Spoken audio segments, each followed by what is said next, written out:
सभी नवनिर्वाचित, पुनः निर्वाचित सभी पार्षदों को बहुत बहुत बधाई, सभी एमएलएज को बहुत बहुत बधाई, हमारे आम आदमी पार्टी के प्रदेश अध्यक्ष गोपाल जी को और राष्ट्रीय संयोजक अरविंद केजरीवाल जी को भी बहुत बहुत बधाई इस ऐतिहासिक जीत के लिए।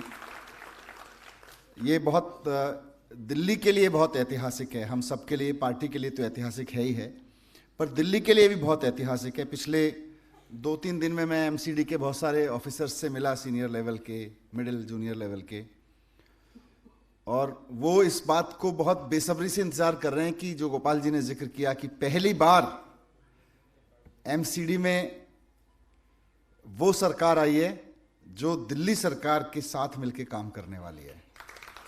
खुद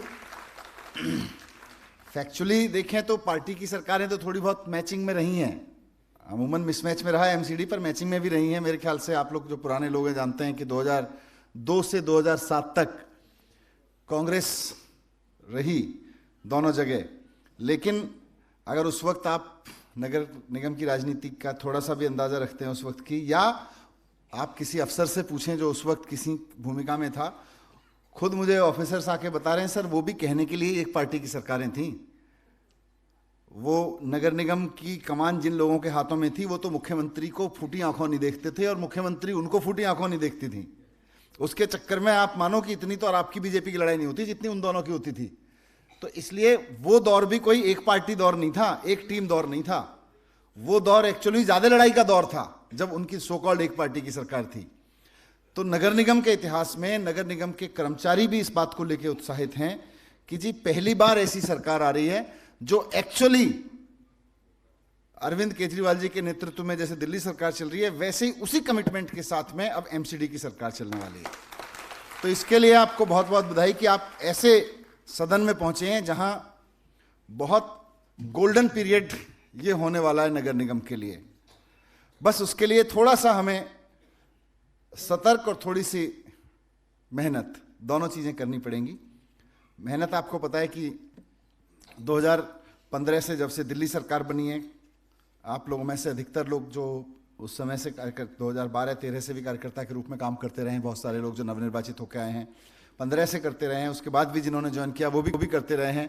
लेकिन अब और मेहनत करने की जरूरत है और बहुत मेहनत करने की जरूरत पड़ेगी, क्योंकि इससे ऑफ कोर्स जो हमारे नगर निगम के प्रॉमिसेस हैं, हमें कूड़ा साफ करना है गलियों से, हमें एमसीडी के जो टूटी फूटी रोड्स हैं वो ठीक करानी है अपने अपने इलाकों में और पूरी दिल्ली में, हमें कूड़े के पहाड़ खत्म करने हैं, ये हमारे प्रॉमिसेस हैं जो हमें करने ही करने, डू एंड डाई है हमारे लिए कि भाई अब कुछ भी हो जाए हमें गलियों से जो स्ट्रे एनिमल्स की समस्या है उसको दूर करना है, हमें प्राइमरी हेल्थ सेंटर्स की सिस्टम ठीक करके मोहल्ला क्लिनिक जैसे मोहल्ला क्लिनिक की तरह फंक्शनल बनाने हैं।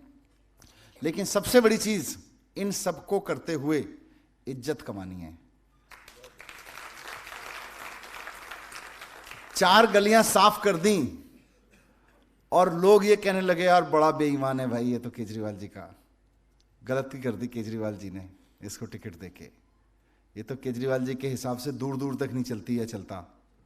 या और भी जो सौरभ ने कई चीजों का जिक्र किया, मतलब मेरा ये कहना है कि एक गली थोड़ी सी 4 कूड़े के पॉलिथीन उसमें पड़े रह जाएं एक बार को चलेगा, लेकिन इज्जत कमाने में कमी रह गई तो दिक्कत है। किस लिए मेहनत की थी, किस लिए टिकट मांगा था, किस लिए चुनाव लड़े थे, किस लिए डोर टू डोर गए थे, किस लिए सभाएं की थी। मतलब ये ड्रीम तो है ही जितने हमने काम प्रॉमिस किए हैं, बट अगर व्यक्तिगत रूप से देखें तो सारी तो लड़ाई इज्जत कमाने की थी ना। अगर 4 लोग पीछे से गाली देने लगे तो कहीं की इज्जत कमाई, 4 लोग मुंह पे आके कह गए कि जी आप देख लो काम नहीं हुए तो कहीं की इज्जत कमाई। तो मेरा रिक्वेस्ट ये है कि अपने हर दिन को इस चीज पे जरूर हम लोग तोलते रहें कि इज्जत कमाई कि नहीं कमाई। और यकीन मानिए अगर यहां बैठे हुए 134 लोग और हमारे 62 सारे मिला के एमएलएज इस सिस्टम को अपना लें कि इज्जत कमानी है, तो आप सोचो कि पार्टी की और सबसे ज्यादा हमारे लीडर की इज्जत कितनी बढ़ेगी पूरे देश में। तो इसको पीछे बैक उस पर नहीं डालना है, बैक सीट पे कुछ चीज़ें एक दो हैं कि जैसे आप लोग अब पार्षद बने हैं तो सौरभ ने भी जिक्र किया, मैं चाहूँगा कि अपने अंदर एक पागलपन होना चाहिए। जैसे मैं एमएलए बना पहली बार 2013 में, सर से बाद में बात हुई कि भाई सरकार में रखेंगे हम। उस वक्त तक सरकार, आपको याद होगा 2013 में जब सरकार बनी, विधानसभा चुनाव हुआ था, तो करीब 8-10 दिन तक, मेरे ख्याल से 10-15 दिन तक उहापोह था कि सरकार में तो है नहीं, हम तो विपक्ष में बैठेंगे, ये लोग मिलकर बना लें। तो उस वक्त तो खाली यही था भाई अब तो एमएलए के रूप में काम करना है जितने दिन है। तो उठा के मैं अपने स्कूलों में घूमने चला गया, मेरे को स्कूलों का पागलपन है, तो घूमने चला गया मैं। उन्होंने कहा जी कुछ आगे तो बढ़ने दो थोड़ी सी चीज़ें। मैंने कहा हो गया, अब एमएलए हूँ मैं इलाके का। पटपड़गंज के स्कूलों में घूमने चला गया मैं, टीचर से मिलाया, बच्चों से मिलाया, अफसर को बुला लिया मैंने, वहाँ के डीडी को। मैंने कहा भाई आ जाए स्कूल देखते हैं। तब तक दूर दूर तक ये नहीं था सरकार बन रही है। तो अपना अपना पागलपन छांट लो। मुझे लगता है ये 4-5 चीज़ें जिस पे जनता ने चुना, इनमें से कूड़ा साफ करना, पहाड़ खत्म करना, या ये चीज़ें, तो अपना अपना एक पागलपन छांट लो, उससे काम चलेगा कि भाई मेरा पागलपन क्या है, जिसके बारे में हम सब लोग किसी ऐसी सभा में बैठें तो कह सकें। जैसे मैं बहन प्रीति से मिला, उनको देखता रहा हूं मैं काम करते हुए। मतलब जो सौरभ ने जिक्र किया सर कि जनता से संपर्क, with due respect to everybody, बहुत सारे लोग पुनर्निर्वाचित होकर आए हैं, हमारे एमएलएस भी हैं। जो स्टाइल उन्होंने डेवलप किया है अपने विधानसभा में, अपने वार्ड में रिक्शा लेके निकल जाती थी जब वो पार्षद रही, और इंडिपेंडेंट पार्षद रही हैं हमेशा। रिक्शा लेके निकल जाती थी और बोलती थी कि भाई आपकी पार्षद आपके द्वार।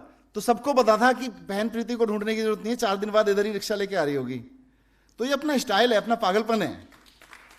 कोई जैसे आप सारे लोग कह सकते हो भाई हमारी पूरी पार्टी एजुकेशन को लेके पागल है, हेल्थ को लेके पागल है, फिर उसमें आप बाद में गिनाते हो जी बजट देती है, स्कूल अच्छे कर दिए, प्राइवेट स्कूलों पे नकेल कस दी, मोहल्ला क्लिनिक बना दिए, अस्पताल में ये कर दिया, फरिश्ते कर, फिर वो उसके वो हैं आगे की चीजें।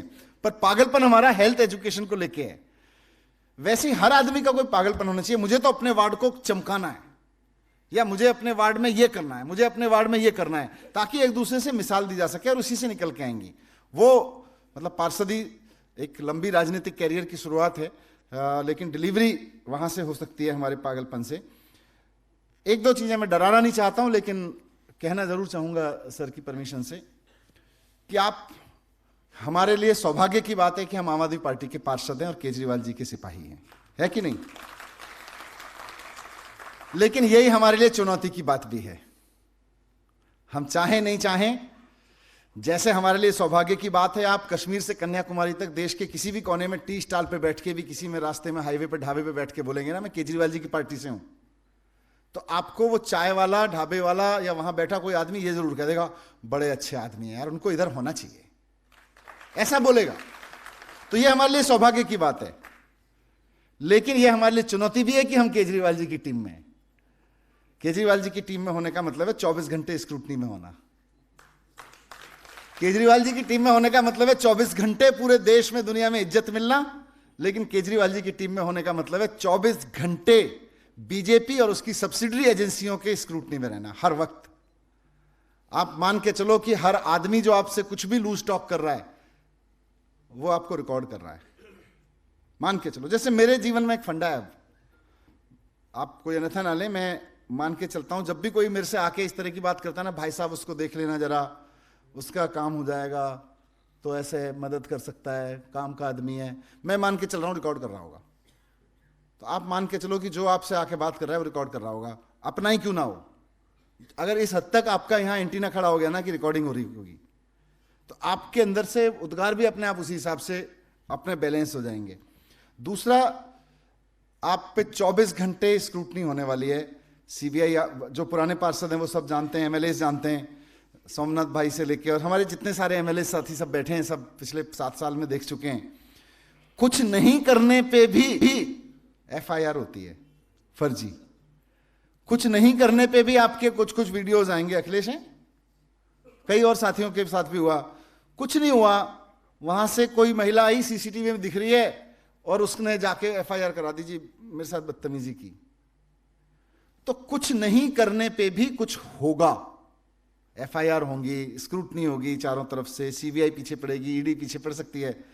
तो पहले से हम ये मान के चलें कि हमें बहुत सावधानी से, सतर्कता से अपना काम करना है। कहीं मैं गलत करने के लिए नहीं कह रहा, मैं कह रहा हूं गलत तो करना ही नहीं है, लेकिन लूज टॉक भी ना करें। आपने देखा होगा कि छोटी सी लूज टॉक का कोई वीडियो ऑडियो उठाता है और हंसी मजाक की बात का भी ऐसे करते हैं, देखो ये कर रहे हैं, फिर बड़ी मुश्किल होगी। तो इसलिए उससे बचें। दूसरा, मैंने सर के साथ डिस्कस करके एक छोटी सी व्यवस्था की है, ताकि बहुत सारे पार्षद मुझसे भी समय आए मेरे पास में, बहुत सारे मिलना चाह रहे थे, मेरी भी व्यवस्थाएं रहती हैं, सर से मिलना चाहते हैं, और बहुत सारे कुछ कुछ पूछ रहे हैं जी अब काम कैसे करें, क्या करें, कैसे करें, ये चल रहा है, वो चल रहा है, हमें जाना है, आना है। तो सौरभ ने एक आइडिया दिया कि कुछ कुछ अपने एमएलएज के साथ में मिलके थोड़ा घूम लीजिए, उनके साथ में एक दिन, किसी मिनिस्टर के साथ भी एक आध दिन रह लीजिए, वो भी कुछ आइडियाज़ हैं। लेकिन थोड़ी सी एक व्यवस्था भी बनाई है कि मैंने आतिशी जी को, दुर्गेश जी को, और आदिल और सौरभ हैं, आदिल, सौरभ, आतिशी, दुर्गेश कहाँ है? अच्छा, दुर्गेश भी पीछे बैठे हैं। तो इन चारों को 3-3 जोन के लिए जिम्मेदारी दे दी है। आप बोले तो मैं बता देता हूं। जो आपके साथ संपर्क में रहेंगे, आपको कुछ भी इशू है आप बात कर लीजिए, क्योंकि होगा क्या ना, मान लीजिए किसी एक आदमी को आप करेंगे, अभी 134 साथी हैं अपने, फिर एमएलएज हैं, फिर और भी साथी इसमें इच्छा रखते हैं, तो किसी एक ही व्यक्ति के लिए सब लोगों के फोन उठाना नहीं उठाना बड़ा कम्बरसम है।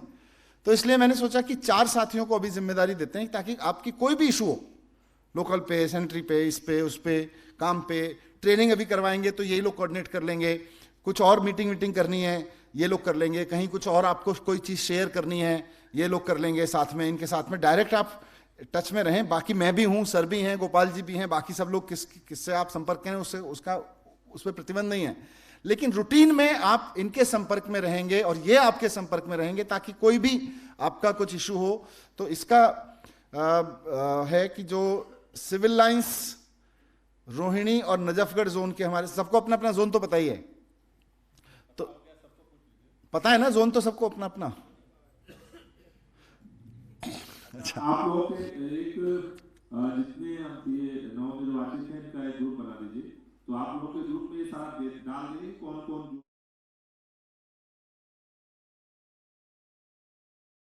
तो सबका जोन है, मैं फिर इनसे ही रिक्वेस्ट करूंगा कि आप लोग अपना अपना भेज दीजिएगा कि आपका, इन चारों साथियों से मैंने जोन बता दिए थे इनको कि 3-3 जोन के में जितने जितने पार्षद हैं, तो लगभग 30 से 40 पार्षदों की एक टीम बना के एक आदमी के साथ में लिंक रहेगी, आतिशी, दुर्गेश, सौरभ और आदिल।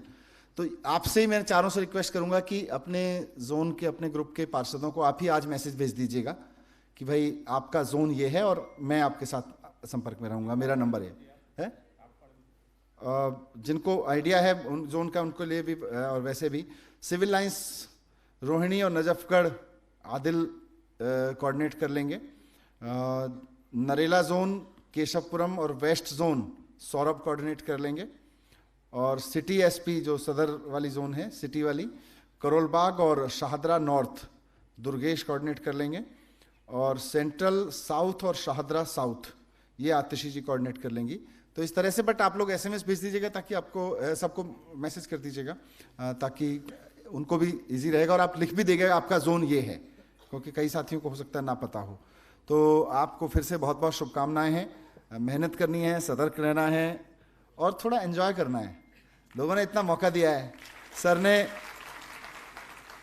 2015 में मेरे को एक लाइन कही थी, और वो शायद एक अच्छा राजनीतिक वो है कि काम इसलिए नहीं करना है कि लोग अगली बार वोट देंगे, काम तो इसलिए करना है कि लोगों ने अब की बार वोट दिया है। मतलब हम ये सोच के काम करें कि भाई काम कर लो अगली बार भी वोट देंगे, वो तो है ही, पर काम तो इसलिए भी करना है, एहसान कर दिया उन्होंने, वो एहसान भी तो उतार लो। तो लोग काम तो इसलिए करना है कि लोगों ने वोट कर दिया है। Thank you very much.